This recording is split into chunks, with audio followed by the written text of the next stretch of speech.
اور کیا تمہیں موسیٰ کے حال کی خبر ملی ہے؟ جب انہوں نے آگ دیکھی تو اپنے گھر والوں سے کہا کہ تم یہاں ٹھہرو، میں نے آگ دیکھی ہے، میں وہاں جاتا ہوں، شاید اس میں سے میں تمہارے پاس انگارہ لاؤں یا آگ کے مقام سے اپنا رستہ معلوم کر سکوں۔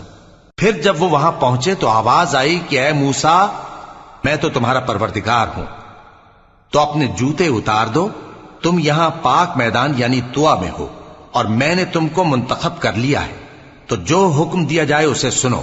بے شک میں ہی اللہ ہوں، میرے سوا کوئی معبود نہیں، تو میری عبادت کیا کرو اور میری یاد کے لیے نماز پڑھا کرو۔ قیامت یقیناً آنے والی ہے، میں چاہتا ہوں کہ اس کے وقت کو پوشیدہ رکھوں تاکہ ہر شخص جو کوشش کرے اس کا بدلہ پائے، تو جو شخص اس پر ایمان نہیں رکھتا اور اپنی خواہش کے پیچھے چلتا ہے کہیں تم کو اس کے یقین سے روک نہ دے تو اس صورت میں تم ہلاک ہو جاؤ۔ اور اے موسیٰ، یہ تمہارے داہنے ہاتھ میں کیا ہے؟